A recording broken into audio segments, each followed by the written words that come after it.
taking over. Let's go. It's Ferrall. Coast to coast. Steaks, chicks, stacks. You and I are going to make a lot of money. It's Ferrall, coast to coast.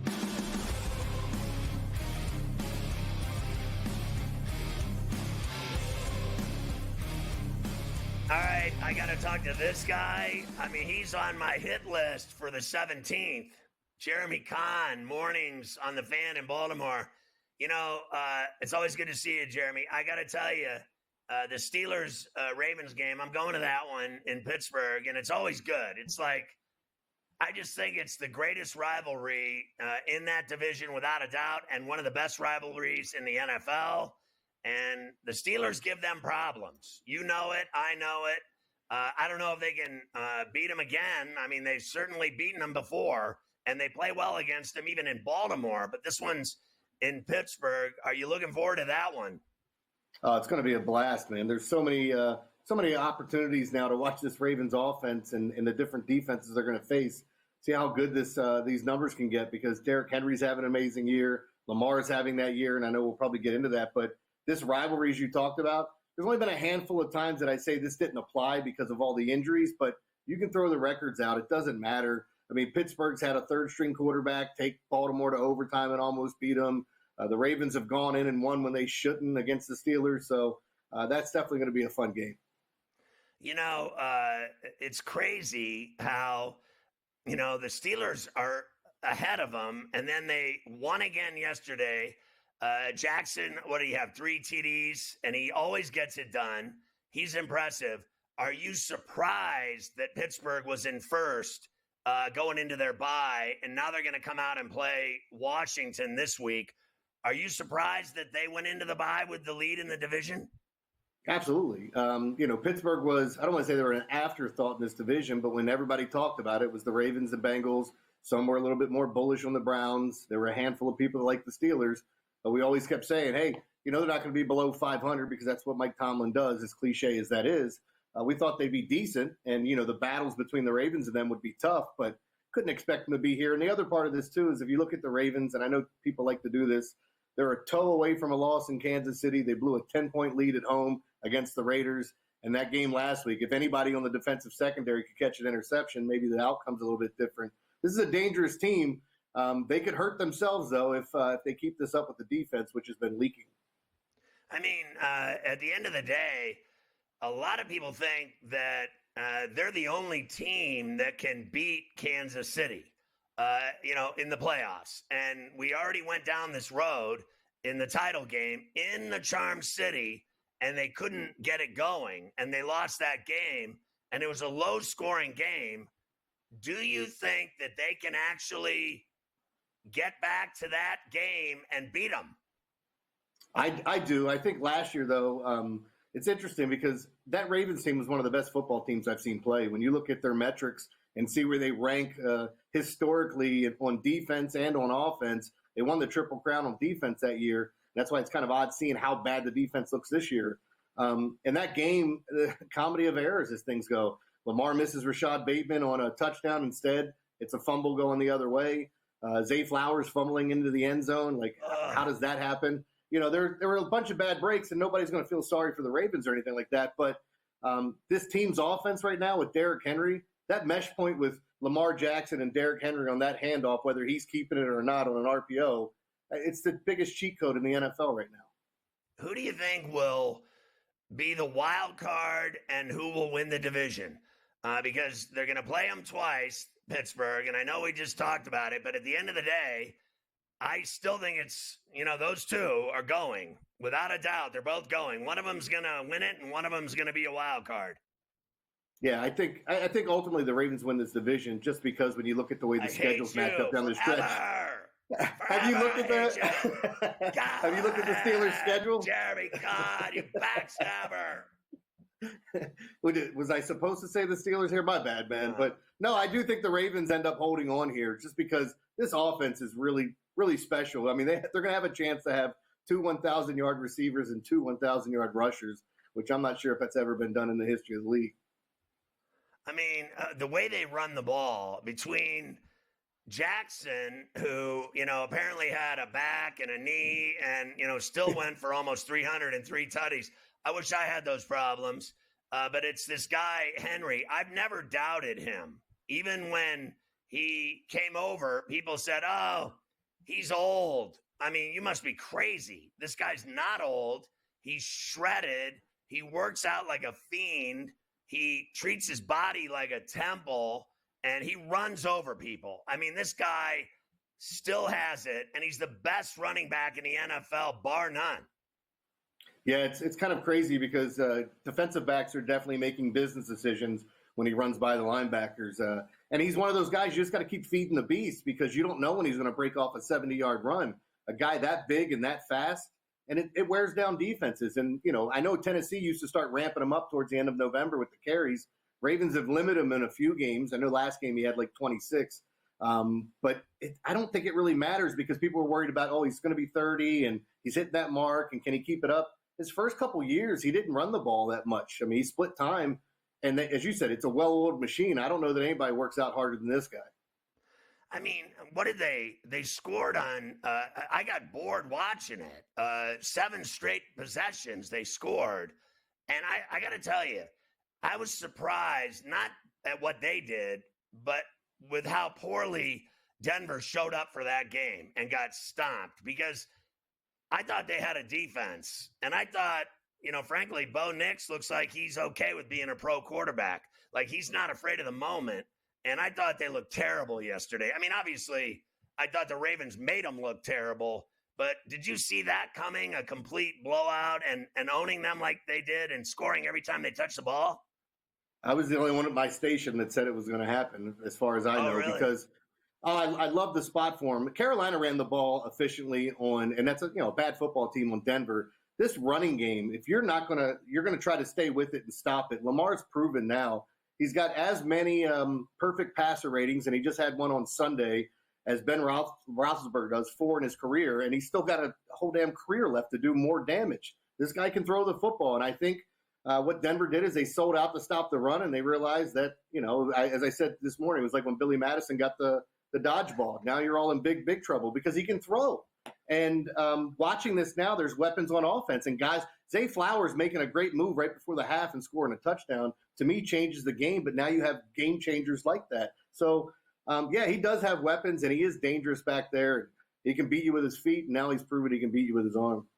Yeah, I thought, obviously, I thought Zay had a big game, and Henry, as we mentioned, had a couple tutties as well. He still went over a buck. He didn't have one of his usual, buck and a half or more games, but he still got it done.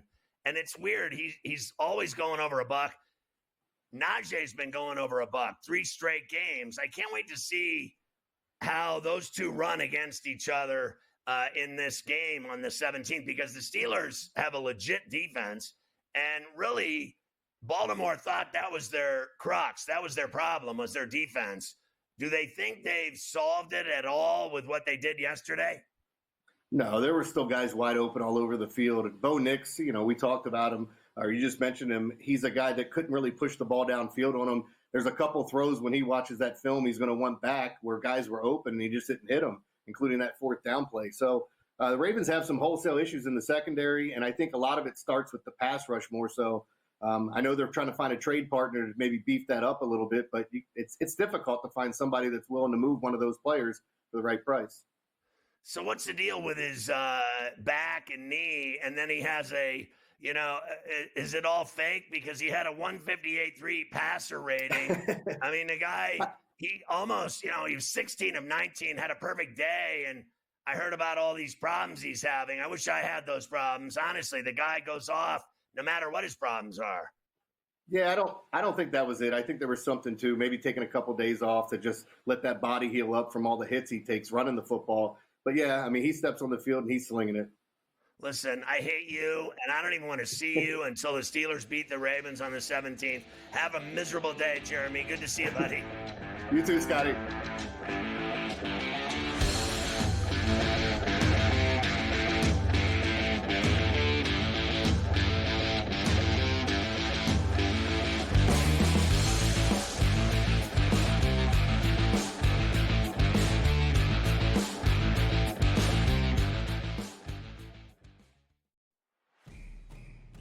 it's a new era in CFP to start off this year, put on full display. My take on this game is simple. I know some people will be upset about it.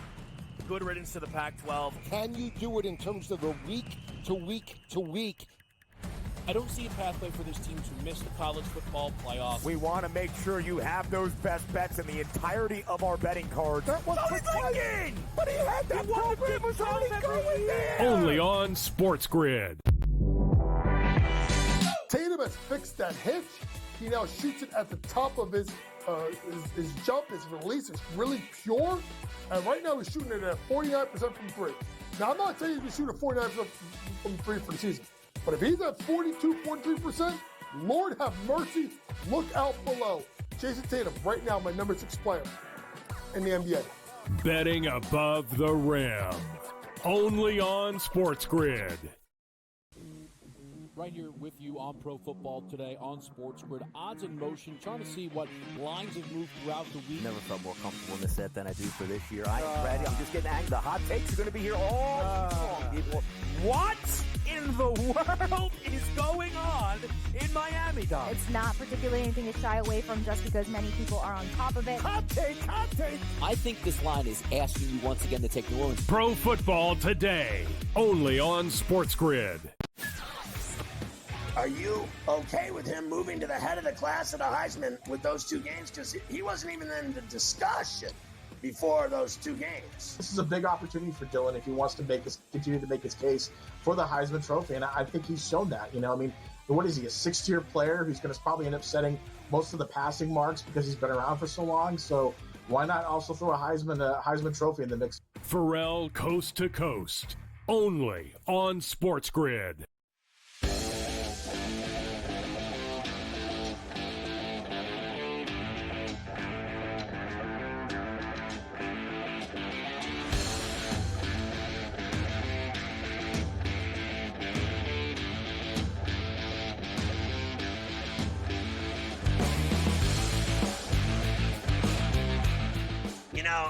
It's amazing to me, Mike, how I don't even think the Chargers are that good, but they keep winning, and Harbaugh keeps winning, and they find a way.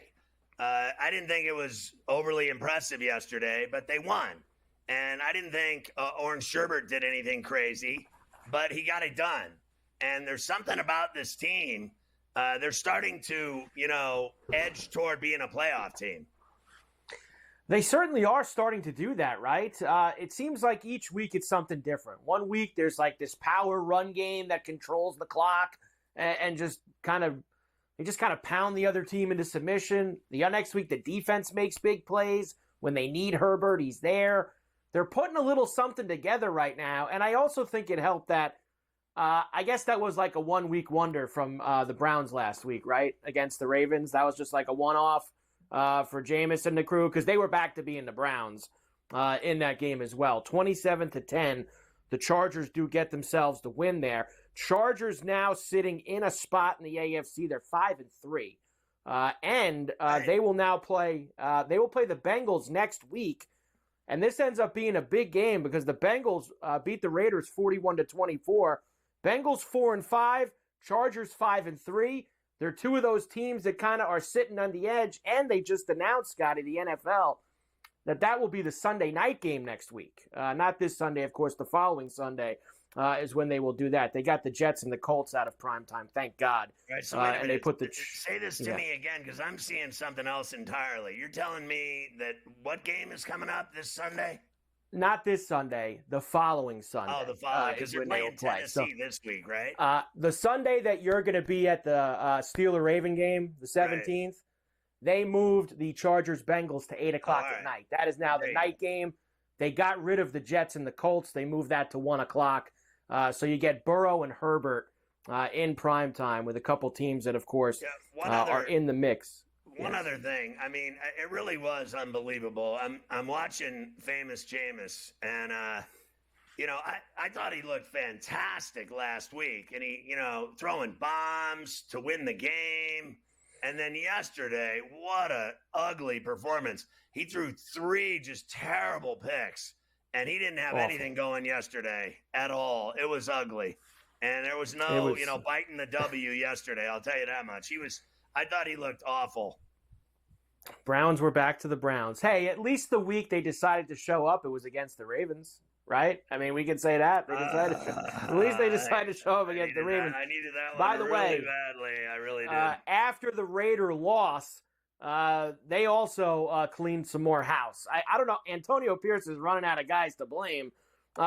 Offensive coordinator Luke Getsy and several other offensive assistants chopped after the game for the Raiders. So eventually it's got to be a him, right? After he keeps getting rid of people. Well, when are they going to blame him? I mean, because, I got to tell you, I've always said I don't think he's a good coach. I think, in college he was really good at cheating, and he got busted. And now he fooled everybody with their little interim run, and they gave him a big deal and a bunch of money, and he, stands around arguing and fighting with the media, and he's a tough guy, and he plays this, hard ass.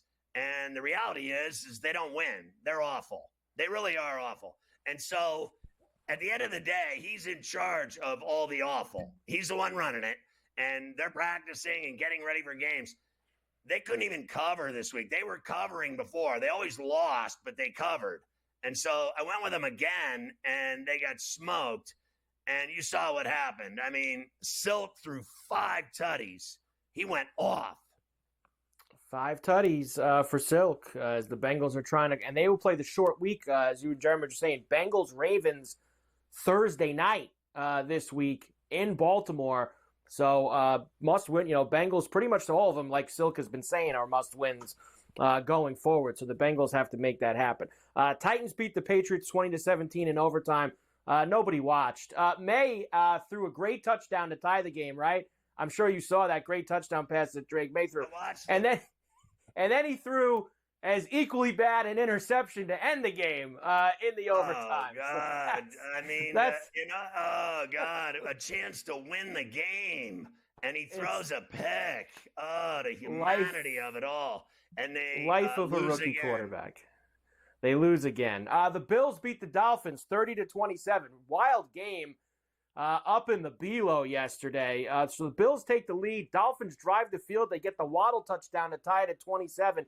And Allen gets them in field goal range. The problem is, Scotty, your boy Bassmasters, I mean, he stinks. He missed an extra point earlier in the game. He's been missing kicks all year. He doinked another extra point in earlier in the game. But sometimes when you line up for 61-yarder, things happen on CBS.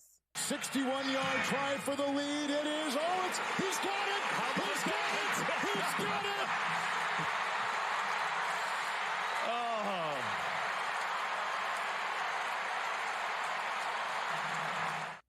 I bet you didn't think that was going through when he lined up for it, because everyone's turned on him. And they blame him for everything, and I think he's rattled with all of his problems. But he nailed a 61-yarder to beat the Dolphins. So does he get a hall pass? Does he get a little reprieve? I said afterwards, I think I put on X afterwards, he could stay for another week. He's good for a week. He made it. I thought there was no way he was making that kick. No way. With the year that he's had, I was stunned when he put it through. But maybe the Bills have a little something special cooking as they get to 7-2 now on the season. What a win for them. The Cards beat the Bears. I got to save the Cards and the Bears because we got to hammer Eberflus on that one. I will tell you, the Viking-Colt game last night was one of the worst football games I've ever watched in my life. It was. That Viking-Colt game. It was awful. Just one of the worst games I've ever seen. I was like this. I was watching, and I turned it off at halftime. We put something else on. I watched something with Nicole. I couldn't do it. I couldn't watch the second half of the game. It was so bad. The first half it put me to sleep. It was. It knocked you out.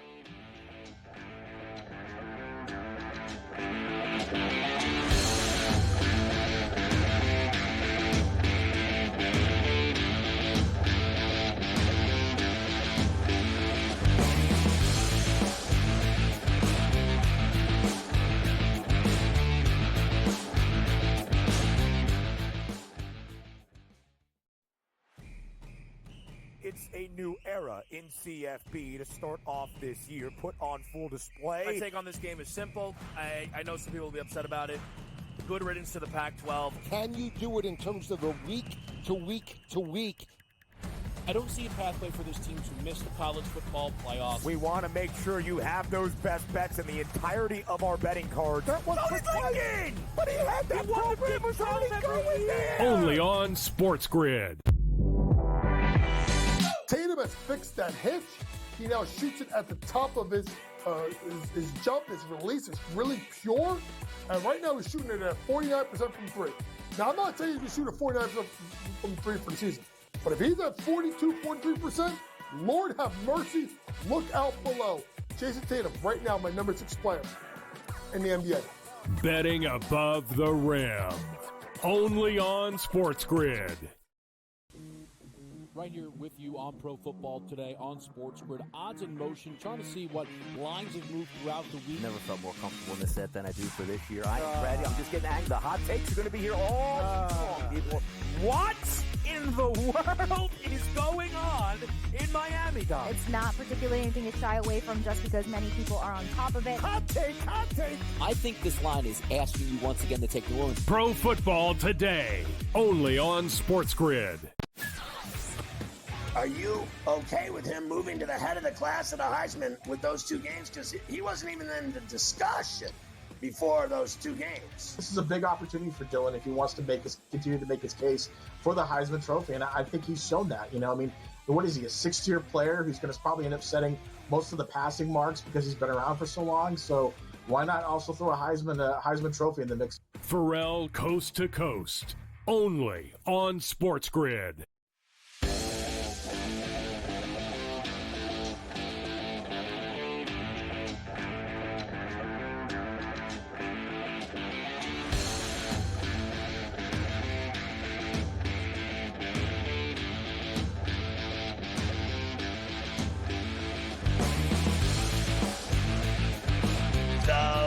We hit that Cardinals game. The Bears went out there and laid an egg. And, you know, you were talking about it last week, how, you know, people are turning on this guy. The players, the media, the fans. I'm telling you, he's not long for this world in Chicago. I think they, you know, at some level need a big-time coach for this kid. I don't think this is the guy. At the end of the day, he's never done anything there. Yeah, he's in big trouble, and he could be the next to get chopped. We've already seen now Salah and Allen. This is getting real bad for this guy, Eberflus. Let's first give you the game. 29-9, Cardinals beat the Bears. Now, the Bears got basically run over. I mean, the Cardinals hadn't rushed for this many yards in like 50 years or something like that. And the key play was at the end of the first half.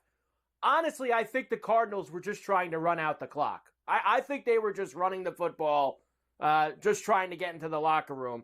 And Amari DiMercato, who scampers 53 yards for a touchdown before the half on CBS.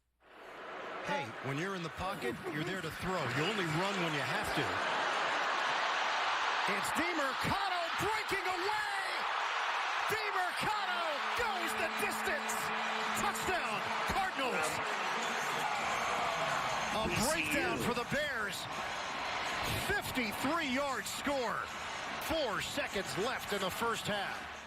Yeah, I remember him. He's decent. He's not a bad player. Yeah. I love Connor. I think they have a decent team. I think that Gannon's a good coach. He's winning. He's got a, renegade quarterback that, you can't catch him. He's like a mosquito. When a guy starts running and turning around in circles, he breaks ankles and he gets the ball out of his hand and he throws good strikes. I mean, he means business. Earlier, I can't believe they're in first place. Honestly, they just keep winning. Now they're a game over 500 and they're in first.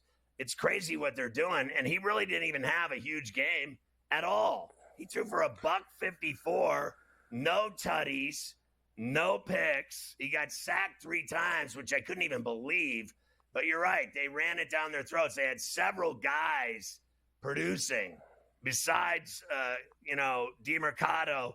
Benson had a decent game. He had 8 carries and big yards for them. And, You get three guys producing at some level, and, they all had touchdowns too, DeMercado and Benson. So, I mean, they won it on the ground, and they impressed, and the Bears couldn't do anything. I thought Caleb Williams looked worse. I didn't think he did anything in that game. Well, he looked awful, and then he got hurt at the end of the game, too, and that's another reason why people don't like Eberflus now. It's like another thing on the board. They say he shouldn't have had Caleb Williams out there in a 20-point game in the last 2 minutes, and this has been a long week for Eberflus. Between the Stevenson stuff, and I'm sure you saw the Glaze report yesterday that when Stevenson found out he wasn't going to start, he walked out of practice during the week. You've got leaders on the team saying that, practices aren't going right. I just saw a DJ Moore interview this morning with some guys on local radio in Chicago. They asked him if Eberflus has lost the football team.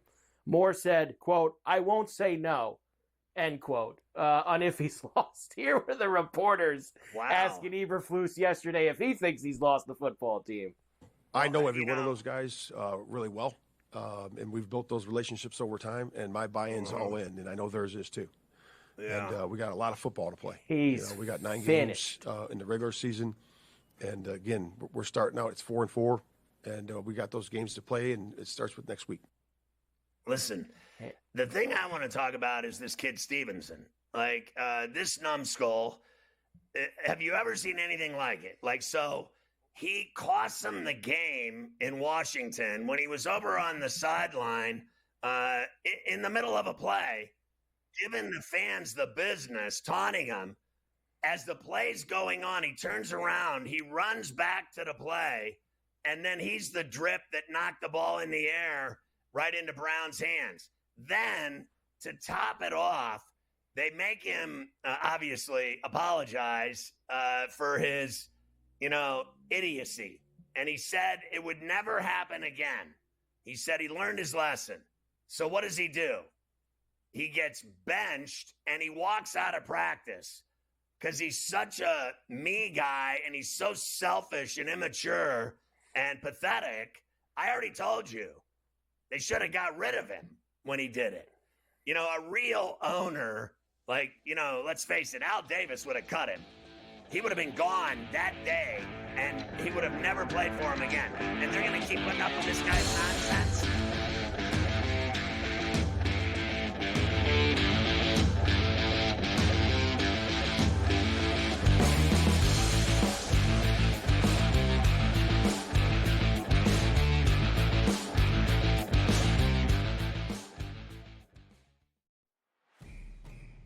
It's a new era in CFB to start off this year, put on full display. My take on this game is simple. I know some people will be upset about it. Good riddance to the Pac-12. Can you do it in terms of the week to week to week? I don't see a pathway for this team to miss the college football playoffs. We want to make sure you have those best bets in the entirety of our betting cards. That was thinking! But he had that program was already going there! Only on SportsGrid. Tatum has fixed that hitch. He now shoots it at the top of his jump, his release is really pure. And right now he's shooting it at 49% from three. Now, I'm not saying he's going to shoot at 49% from three for the season. But if he's at 42, 43%, Lord have mercy, look out below. Jason Tatum, right now, my number 6 player in the NBA. Betting above the rim. Only on SportsGrid.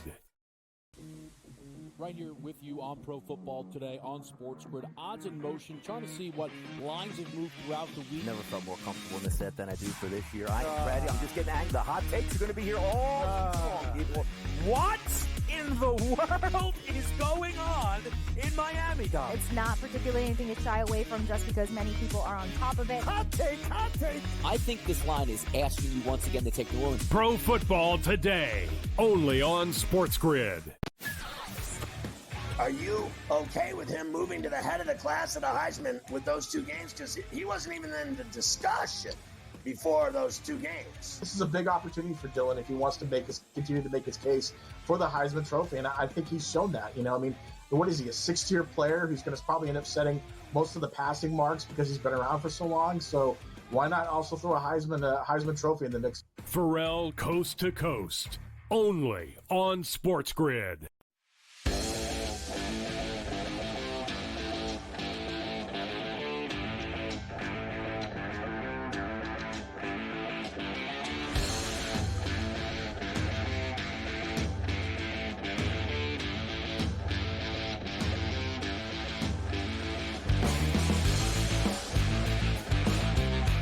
scared to go near this game tonight because it's Kansas City. And if you try to beat them in betting, you always lose your money. I mean, at least I do.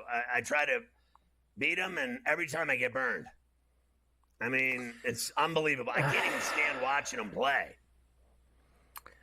It is tough to take, and I'm kind of sick of it as well, trying to go after the Chiefs. And this is even different, because now you got a big number, right? You got a big number that we're going to have tonight. As of right now, flat 9. I've seen some 9.5s, but a flat 9 with a 45.5 total for this evening. I don't think that I want to mess around with it. I think the Bucs are capable of covering that number. I'd feel a lot better about it if they had some of their regular targets, like Evans and Godwin. I don't know if I'm as sure about it without those guys in the lineup, but what I am sure of is most of these Buck games this year, Scotty, they have involved a lot of points. A lot. And I know the Chief D is good, and the Chief D is probably what you could say is why they're undefeated, not their offense. But I think that the Chiefs are going to score tonight. And I think the Bucs, especially if they get down a couple scores, they're good. They do this. They remember the Baltimore game, the Atlanta game. They could score points, especially when they're trailing. I like the over tonight with the 45.5. It's probably a better bet than taking the risk. But, they're going to score. Even with the backup receivers, they put up 26 against Atlanta. They lost. They weren't the same as they are with Evans and Godwin. They score more points. They can score 40 or more easily. Those guys produce at a higher level. So I think they've been sliced a little bit in half. They're not the same team. So I don't know how they're going to pull it off, even covering. I want to take the 9, but I'm too scared because of my luck against this guy, Mahomes. All he does is win. And, they don't care about covering. That's one of the, niceties, if you will, for them tonight with Tampa would be, the Chiefs just want to win. They don't care about the 9 at all. Have you ever seen a team play less inspired about betting than them? They just want to win, and that's what they do. But every time I try to beat them in a bet, I get burned. I will give you this piece of information going into tonight. Favorites so far this week, in Week 9 in the NFL. Favorites are 13-1 straight up, and they're 10-4 against the spread. Favorites have been unbelievable. That's adding on a couple of others here from that game. 13-1 straight up, 10-4 ATS so far this week. God. Unbelievable. I didn't even realize that. That's crazy. So, yep, I like your bet better. And then, when you give me your tutties, I'll get into that. I'm into the over.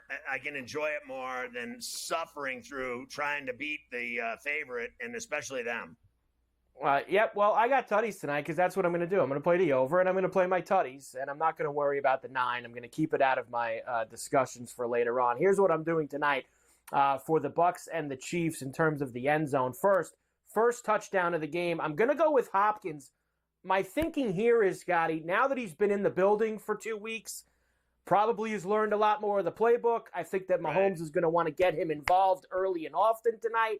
First touchdown, plus 950 for Hopkins. Play him, of course, anytime as well, which I believe was in the 175, 180 range when I looked at it this morning. I'm going to play Xavier Worthy at plus 230 tonight. And then I got to get some Bucs because I think the Bucs are going to be down, chasing, and scoring some points late. Cade Otton, plus 240. He's done most of the work since Evans and Godwin have gone down. And Trey Palmer, the other guy who's going to get a lot of burn out there, one of the receivers is going to get tons of burn at plus 360. I think I can get at least one, if not both, of the Buck guys tonight, even with them trailing possibly in this game. Yeah, I think those are good bets. I think that Baker loves throwing to Otton, and he has to throw to Palmer. He has no choice. So I think that those are live. I like all of them, to be honest, as usual. I think everything's going to hit. I really do. I think that all 4 of those could hit tonight. Sweep the board. Oh, please. That would make it an unbelievable night if we could sweep the board. Let's go. And we'll get the over if all those come a-calling. That's for sure. We'll definitely get the over Let's have a see big them night. lose. I'd love an upset tonight. That would be ideal. I would love to see them lose. Love to see them lose if we could ever get that. But I'm not gonna hold out hope for that. They always play these games at home too, right? These primetime games. They're always at Arrowhead. It's pouring rain there. Oh wow! See that changes some things up too. I don't care. They throw it anyway. They'll throw the football anyway. So there you go. NFL for tonight. Chiefs and the Bucks on Monday Night Football. How about college now? We have a lot to get through Saturday's games, and you talk about losing weight. Losing tons of weight with all this stuff going on Saturday. Ohio State beat Penn State in Happy Valley 20-13.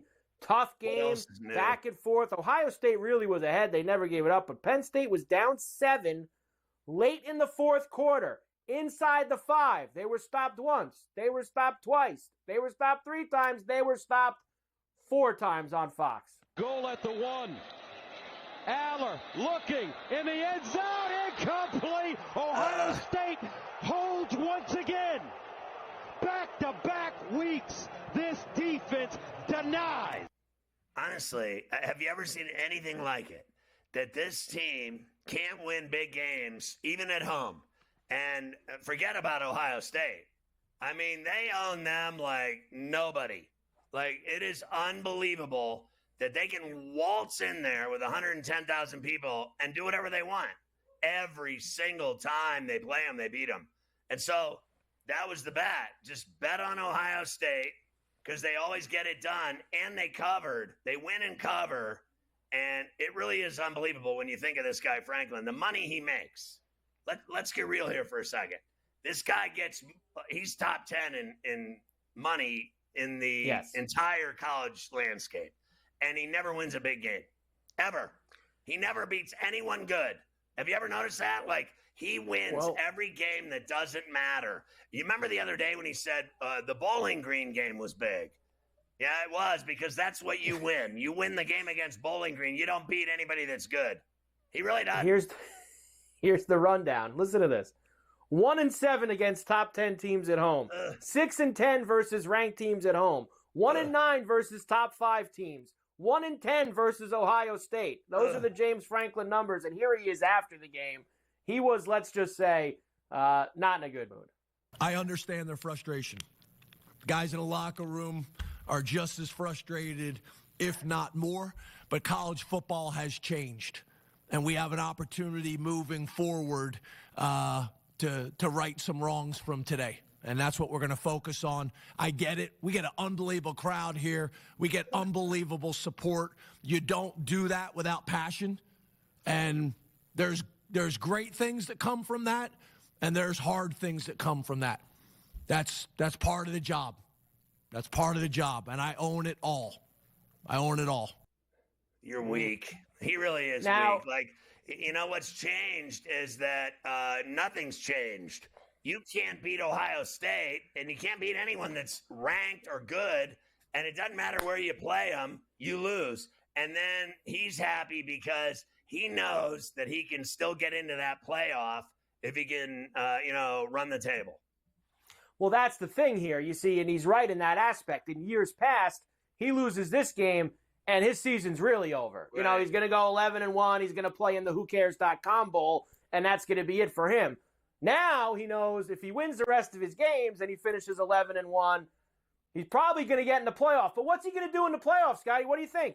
I bet you they'll play, even if he plays a home game or he plays a road game in that first round, they'll yak like they always do. Because they always do in big games. They'll play some SEC team and they'll lose. You know it. Yeah. They'll lose. Whoever because they play. He doesn't beat good teams. It's that simple. And everyone in that tournament is going to be good. So they're going to be tough games.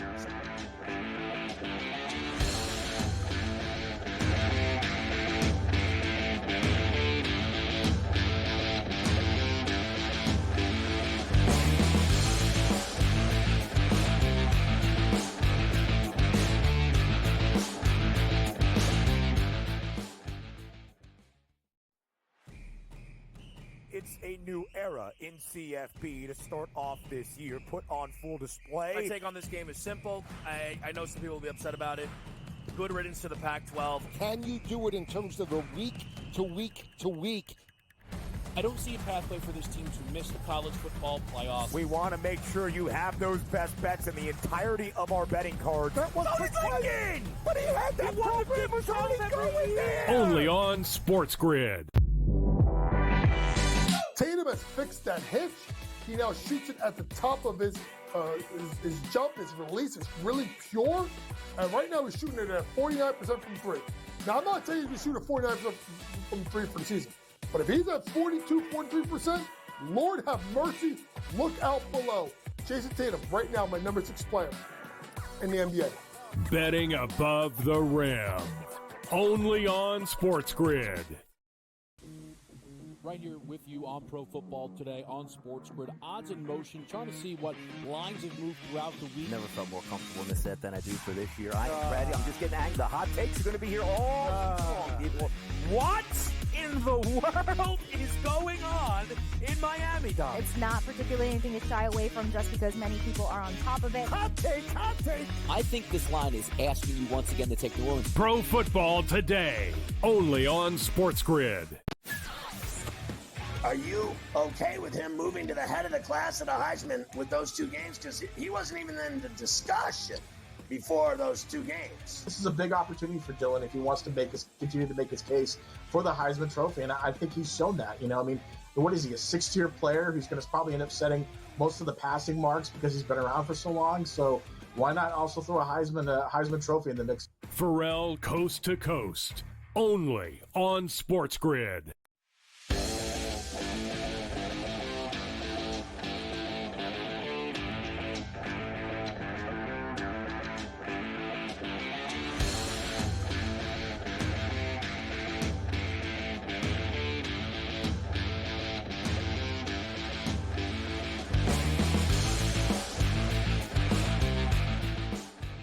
So this guy, Jason Kelsey, what'd you think of his act over the weekend at the Penn State-Ohio State game, dropping all kinds of homophobic slurs and smashing some guy's phone, and nothing's going to happen to him? Like, is the guy going to sue him or anything for, damaging his phone and smashing it into a million pieces, and he just does whatever he wants because everybody thinks he's so funny, and meanwhile he's kind of a slob.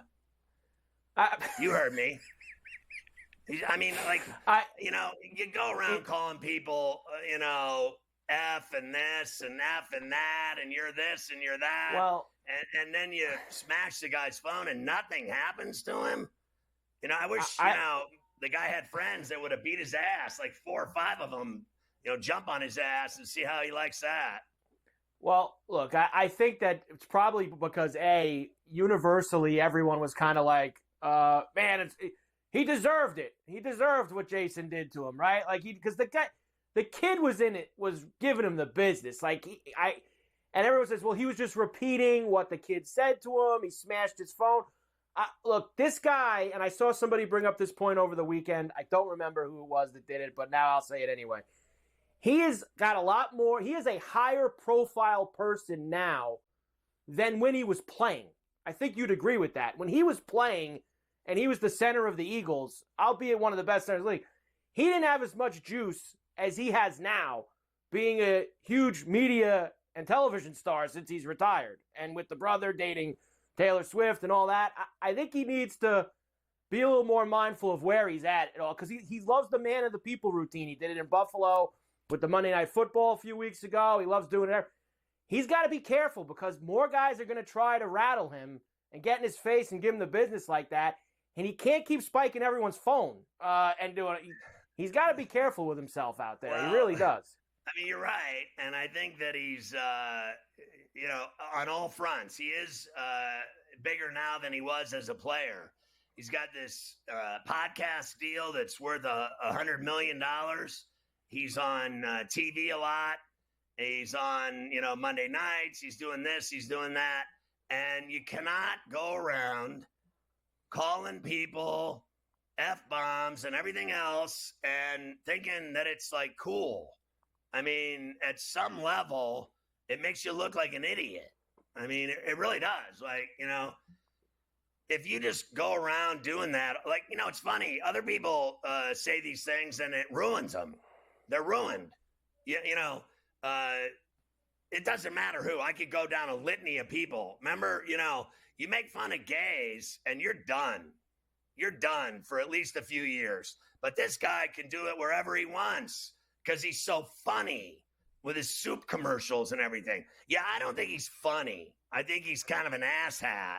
And I think he really buys into that he's funny and that everybody thinks he can just do whatever he wants and he'll get away with it because he's so funny. And let me tell you something. He's got about as much to do with his brother tapping her than I do, okay? He's got nothing to do with that, okay? He just knows him. That's his brother. Other than that, I'm sure, what does he have to do with it? What do they go out to dinner together? What does he go on dates with them? Do they double team? What do they got going on there? Because I don't buy any of that. I really don't buy any of it. I think if you keep it up and you keep going around calling people horrible names in public, eventually it's going to catch up to you.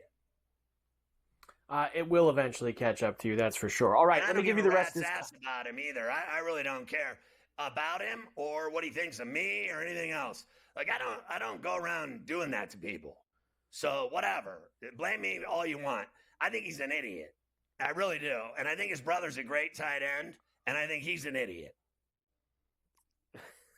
Two idiots. I think he's an there effing you are. idiot. Does that get it to where I need it to go? He's an effing idiot. And I don't buy his we've gotten act. there. I also don't think he's funny. I think he's a slob. I don't think he's funny either. I'm with you on that. I don't think he's funny. There's no question about that. I've got a lot of other games here. How about Indiana? Now 9-0 after beating Michigan State on the road in East Lansing. They got down 10-0 at the end of the first quarter in this game. They proceeded to ring off 47 straight points in a 47-10 win over Sparty. Here's the touchdown that made it 30 straight points as Rourke finds Miles Price on NBC Peacock. They scored the last 23 points of this game. Make it the last 29. Miles Price, touchdown Indiana. I mean, that was nothing compared to what this guy did all day, Rourke. He ate them alive. I mean, this guy was in total command of that game. So when I watch quarterbacks like Cam Ward and this guy, I mean, they are Chuck in charge. They know exactly what their plan is and how they're going to get where they need to be. I mean, this guy sees the field. He makes great throws. It doesn't matter if it's 3rd and long. It doesn't matter if it's 1st down. He makes great throws, and he finds guys open. They have a lot of talent. I think what Cignetti's done is he got like a mastery class in that portal. He brought all his players from James Madison, and every other guy on the team is a 3rd or 4th year guy that's had, award-winning careers in their college days. Like, so every guy's won some kind of award playing football. They've been an All-American. They've done this. They've done that. They've won this award, that award. Defensive guys, offensive guys, breaking records. Every guy on that team, Indiana, has talent. That's the thing. They've never had talent at Indiana, ever. This guy brought all the talent there and knows how to pick good football players and experienced guys that have been around 3-4 years that know how to play. And that's why they're so good. That is why they're so good, and they are 9-0. I've got some other Indiana stuff for you. When we come back, I got the Miami side of things as well. How about a little Joe Z when we come back for the Canes' big win over Duke on Saturday, and the rest of the college from there as well. A lot more to do here on It's all about C2C. the Canes, baby.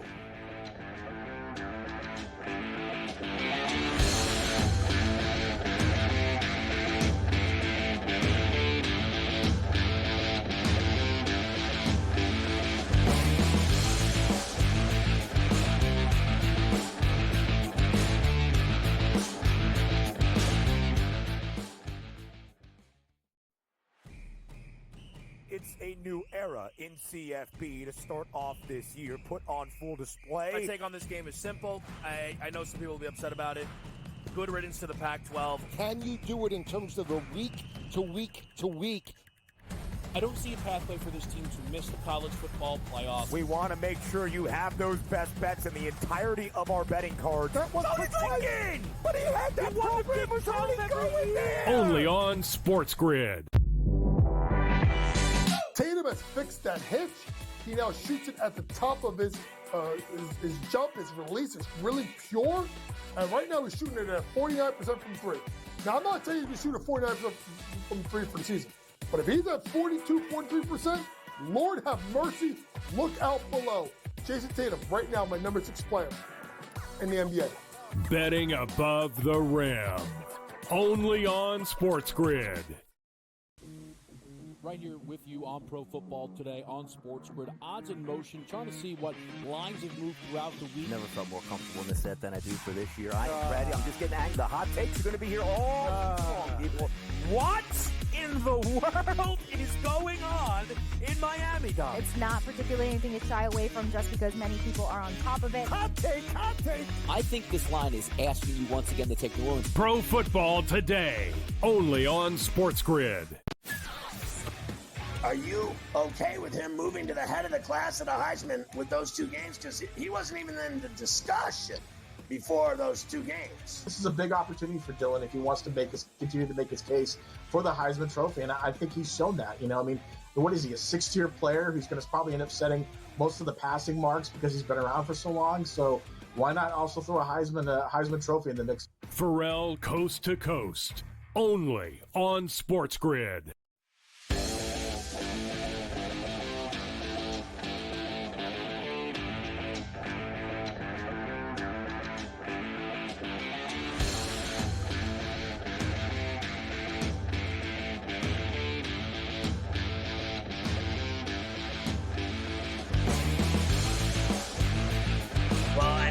Like that Duke game because they didn't cover, but I liked it. I know you liked it. Duke, I was on with the 20.5. I had them in another ticket for 21 as well. And it didn't matter. They were up 28-17 in the third quarter in Miami at Hard Rock against the Canes. And then the Canes proceeded to completely blow the doors off of them the rest of the second half. Highlighted by Cam Ward, 66 yards to Restrepo. We got to give you a little Joe Z on WQAM in Miami today. Martinez and Fletcher join him in the backfield. It's going to be an RPO. Fires caught by Restrepo. He's got the record and more. He's in the open field. He's at the 30. He's at the 20. It's a foot race at the 10. At the 5. Touchdown. It's a record-breaking touchdown reception for Xavier Restrepo. And they're going wild with the light. It's a Hurricanes party. Miami 45. Duke 31. Honestly, Josie. So, can you imagine that this little dude, Restrepo, is the leading receiver in the history of the 5-time national champion Miami Hurricanes? He's the best receiver ever in terms of he broke the record. And he's like, what is he, 5 foot tall? This guy is so unbelievable.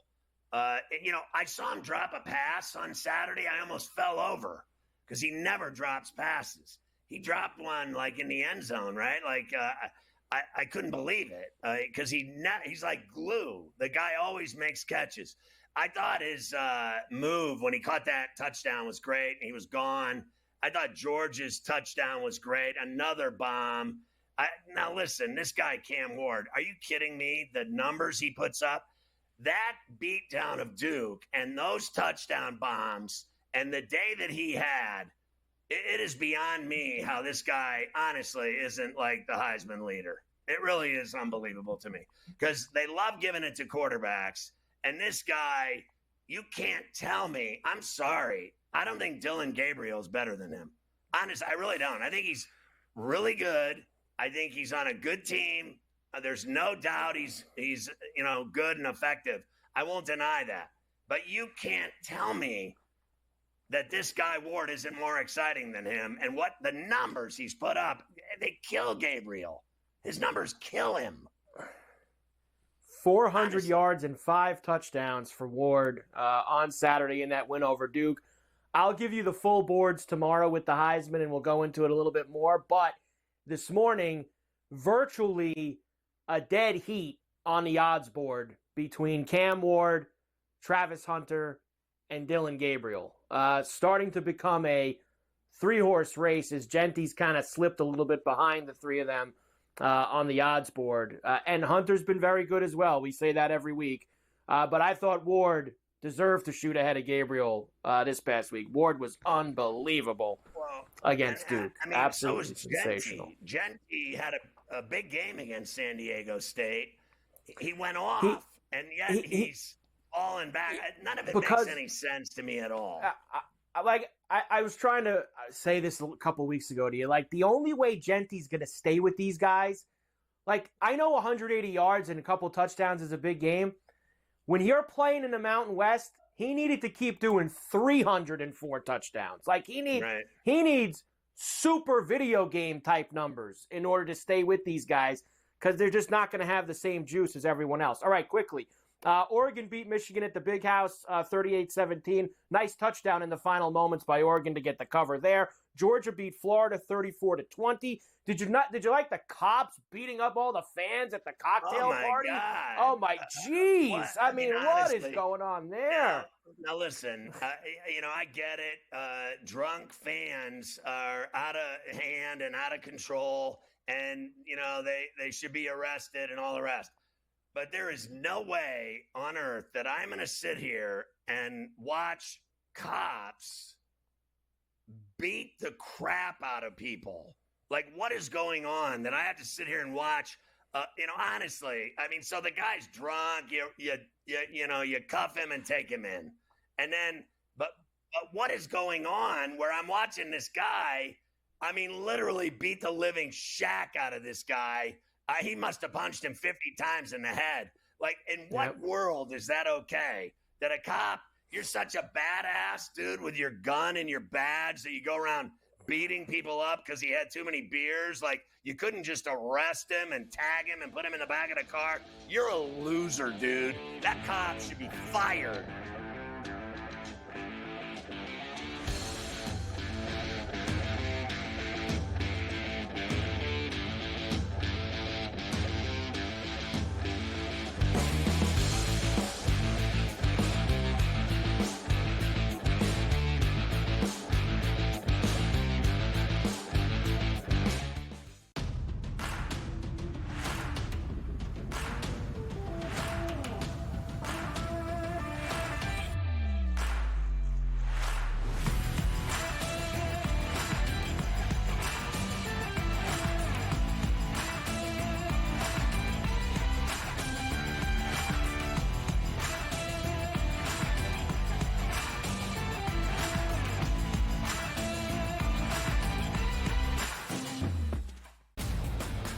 He will be 2-7 against top 5 opponents in his 6 full seasons with the Buckeyes. Now you're going to take on the road, one of the best rush defenses in the country in Penn State.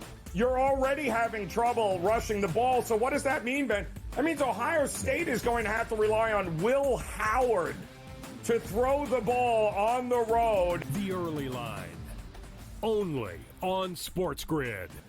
Anyone that's been to a sporting event, the atmosphere before a game, I think Game Time Decisions has that same exact atmosphere. This is our arena. This is what we do. There is going to be an energy to Game Time Decisions that you will feel night in and night out. The excitement you get when you lock your bets in, when you're figuring out what you want to do, we can zone in on the biggest games each night. I want this to be the place that people come to before the games start so they feel as ready as possible to lock in their cards. We are going to hit every single one of those markets that you need to know about. We're going to go through every single thing, and I've got a great team behind me that's going to help me get the job done. There is not going to be a better place, I promise you, than Game Time Decisions to get that new information, react to it, and be able to then bet accordingly. We will have everything at our disposal, and we will use that to our advantage. I'm Kevin Walsh. Tune into Game Time Decisions from 6 to 8 p.m. Eastern on SportsGrid.